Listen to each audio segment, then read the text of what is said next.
संसार की पतिव्रता देवियों में गांधारी का स्थान बहुत ऊंचा है। ये गांधार राज सुबल की पुत्री और शकुनी की बहन थी। इन्होंने कुंवारी अवस्था में ही भगवान शंकर की बड़ी आराधना की और उनसे 100 पुत्रों का वरदान प्राप्त किया। जब इन्हें मालूम हुआ कि इनका विवाह नेत्रहीन धृतराष्ट्र से होने वाला है, उसी समय से इन्होंने अपनी दोनों आंखों पर पट्टी बांध ली। इन्होंने सोचा कि जब मेरे पति ही नेत्र सुख से वंचित हैं, तब मुझे संसार को देखने का क्या अधिकार है। उस समय से जब तक ये जीवित रही, अपने उस दृढ़ निश्चय पर अटल रही।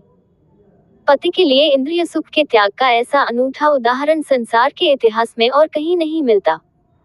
इनका ये तप और त्याग अनुपम था, संसार के लिए एक अनोखी वस्तु थी। ये सदा अपने पति के अनुकूल रही।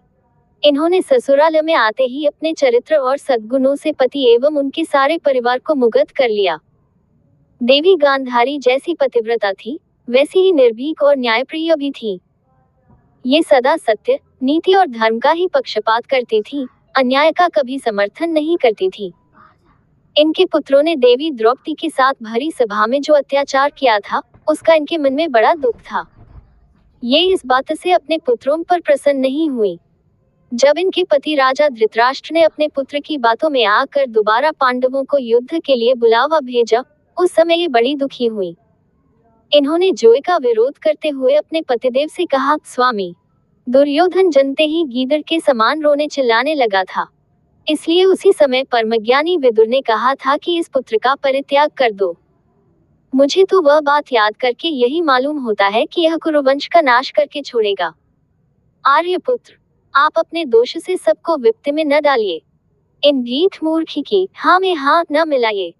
इस वंश के नाश का कारण मत बनिए। बंधी हुई पुल को मत तोड़िए। बुझी हुई आग फिर धधक उठेगी।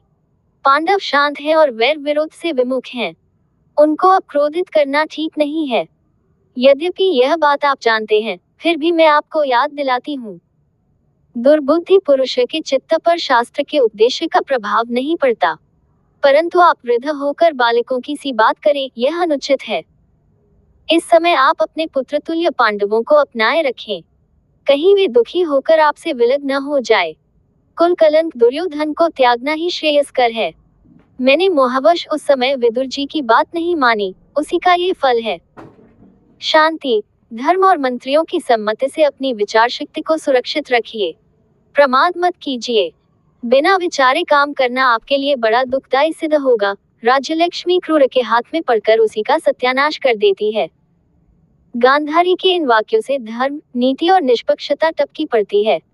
ये दुर्योधन को भी उसकी अनुचित कार्रवाइयों पर बराबर टोकती रहती थी। उसकी उद्दंडता के लिए उसे फटकारती थी और उसकी अनीति के भावी दुष्परिणाम का भयंकर चित्र उसके सामने खींचा करती थी। पर दुर्योधन के सिर पर काल जो नाच रहा था, वह उसे इन सब की हित भरी बातों पर ध्यान नहीं देने देता था। पांडवों की ओर से संधि का प्रस्ताव लेकर जब स्वयं भगवान श्री कृष्ण हस्तिनापुर गए और वे भी दुर्योधन को समझाकर हार गए, तब धृतराष्ट्र ने देवी गांधारी को बुलाकर इनसे कहा कि अब तुम ही अपने पुत्र को समझाओ, वह हम लोगों में से तो किसी की भी बात नहीं सुनता। पति की यह बात सुनकर गांधारी ने कहा, राजन, आप पुत्र के मोह में फंसे हुए हैं, इसलिए इस विषय में सबसे अधिक दोषी तो आप ही हैं। आप ये जानकर भी कि दुर्योधन बड़ा पापी है, उसी की बुद्धि के पीछे चलते रहे हैं। दुर्योधन को तो काम, क्रोध और लोभ ने अपने चंगुल में फंसा रखा है। अब आप बलपूर्वक भी उसे इस मार्ग से नहीं हटा सकेंगे। आपने इस मूर्ख, दुरात्मा, कुसंगी और लोभी पुत्र को बिना कुछ सोचे समझे राज्य की बागडोर सौंप दी, उसी का आप ये फल भोग रहे हैं। आप अपने घर में जो फूट पड़ रही है, उसकी उपेक्षा किए चले जा रहे हैं। ऐसा करके तो आप पांडवों की दृष्टि में अपने आप को हास्यास्पद बना रहे हैं। देखिए, यदि साम या भेद से ही विपत्ति टाली जा सकती हो, तो कोई भी बुद्धिमान स्वजनों के प्रति दंड का प्रयोग क्यों करेगा। गांधारी की यह युक्ति कैसी निर्भीक, निष्पक्ष, हित भरी, नीतिपूर्ण और सच्ची थी। इसके बाद गांधारी ने अपने पुत्र को भी बुलाकर उसे समझाना शुरू किया। ये बोली, बेटा, मेरी बात सुनो। तुमसे तुम्हारे पिता भीष्म जी, द्रोणाचार्य, कृपाचार्य और विदुर जी ने जो बात कही है, उसे स्वीकार कर लो। यदि तुम पांडवों से संधि कर लोगे तो सच मानो इससे पितामह भीष्म की, तुम्हारे पिताजी की, मेरी और द्रोणाचार्य आदि हितैषियों की तुम्हारे द्वारा बड़ी सेवा होगी। बेटा, राज्य को पाना, बचाना और भोगना अपने हाथ की बात नहीं है। जो पुरुष जितेंद्रिय होता है वही राज्य की रक्षा कर सकता है। काम और क्रोध तो मनुष्य को अर्थ से च्युत कर देते हैं। इन दोनों शत्रुओं को जीतकर तो राजा सारी पृथ्वी को जीत सकता है। देखो, जिस प्रकार उद्दंड घोड़े मार्ग में ही मूर्ख सारथी को मार डालते हैं, उसी प्रकार यदि इंद्रियों को काबू में न रखा जाए तो वे मनुष्य का नाश करने के लिए पर्याप्त हैं। इस प्रकार इंद्रियां जिसके वश में हैं और जो सब काम सोच समझ कर करता है, उसके पास चिरकाल तक लक्ष्मी बनी रहती है। तात, तुम्हारे दादा भीष्म जी ने और गुरु द्रोणाचार्य जी ने जो बात कही है वह बिल्कुल ठीक है। वास्तव में श्री कृष्ण और अर्जुन को कोई नहीं जीत सकता, इसलिए तुम श्री कृष्ण की शरण लो। यदि वे प्रसन्न रहेंगे तो दोनों ही पक्षों का हित होगा। वत्स, युद्ध करने में कल्याण नहीं है, उसमें धर्म और अर्थ भी नहीं है तो सुख कहाँ से होगा। यदि तुम अपने मंत्रियों के सहित राज्य भोगना चाहते हो तो पांडवों का जो न्यायोचित भाग है वह उन्हें दे दो। पांडवों को जो 13 वर्ष तक घर से बाहर रखा गया, ये भी बड़ा अपराध हुआ है। अब संधि करके इसका मार्जन कर दो। तात, संसार में लोभ करने से किसी को संपत्ति नहीं मिलती, अतः तुम लोभ छोड़ दो और पांडवों से संधि कर लो। कैसा हितपूर्ण और मार्मिक उपदेश था। इससे पता चलता है कि गांधारी विदुषी थी तथा ये श्री कृष्ण और अर्जुन की महिमा भी जानती थी। दुष्ट दुर्योधन पर गांधारी के इस उत्तम उपदेश का कोई असर नहीं हुआ। उसने अपनी जिद नहीं छोड़ी।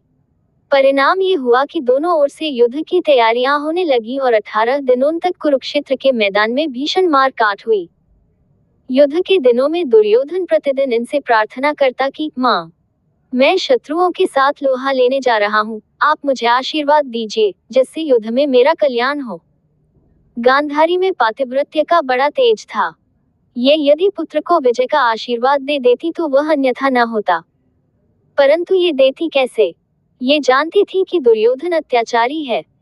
अत्याचारी के हाथ में कभी राज्य लक्ष्मी टिक नहीं सकती, इसीलिए ये हर बार यही उत्तर देती, बेटा, जहाँ धर्म है वही विजय है।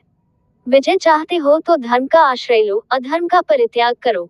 इन्होंने दुर्योधन का कभी पक्ष नहीं लिए, परंतु जब इन्होंने सुना कि मेरे 100 के 100 पुत्र मारे गए तब शोक के वेग से इनका क्रोध उभर पड़ा और ये पांडवों को शाप देने का विचार करने लगी।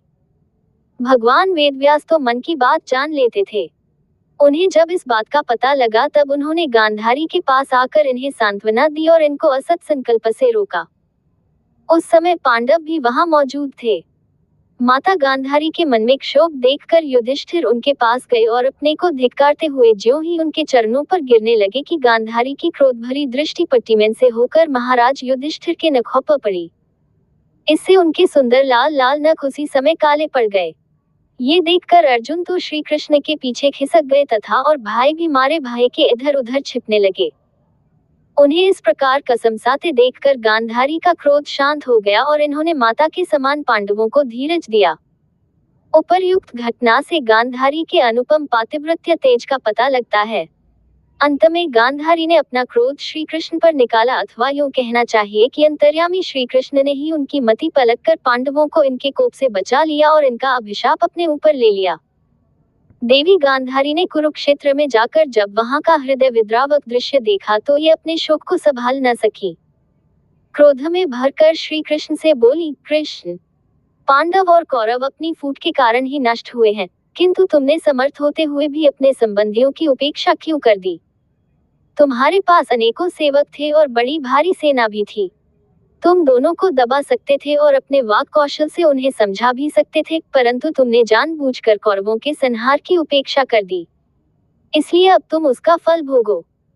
मैंने पति की सेवा करके जो तप संचय किया है, उसी के बल पर मैं तुम्हें शाप देती हूँ कि जिस प्रकार परस्पर युद्ध करते हुए कौरवों और पांडवों की तुमने उपेक्षा कर दी, उसी प्रकार तुम अपने बंधु बांधवों का भी वध करोगे और स्वयं भी अनाथ की तरह मारे जाओगे।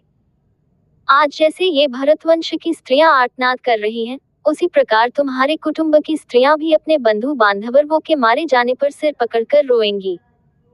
गांधारी के ये कठोर वचन सुनकर महामना श्री कृष्ण मुस्कुराए और बोले, मैं तो जानता था कि यह बात इसी तरह होने वाली है। शाप देकर तुमने होनी को ही बतलाया है, इसमें संदेह नहीं। वृष्णिवंश का नाश दैवी कोप से ही होगा, इसका नाश भी मेरे सिवा और कोई नहीं कर सकता। मनुष्य क्या, देवता या असुर भी इनका संहार नहीं कर सकते, इसलिए ये यदुवंशी आपस के कलह से ही नष्ट होंगे। युधिष्ठिर के राज्याभिषेक के बाद देवी गांधारी कुछ समय तक उन्हीं के पास रहकर अंत में अपने पति के साथ वन में चली गईं और वहां तपस्वियों का सा जीवन बिताकर तपस्वियों की भांति ही इन्होंने अपने पति के साथ दावाग्नि से अपने शरीर को जला डाला और पति के साथ ही कुबेर के लोक में चली गईं। इस प्रकार पतिप्रायणा गांधारी ने इस लोक में पति की सेवा कर परलोक में भी पति का सानिध्य एवं सेवा प्राप्त की, जो प्रत्येक पतिव्रता का अभीष्ट लक्ष्य होता है।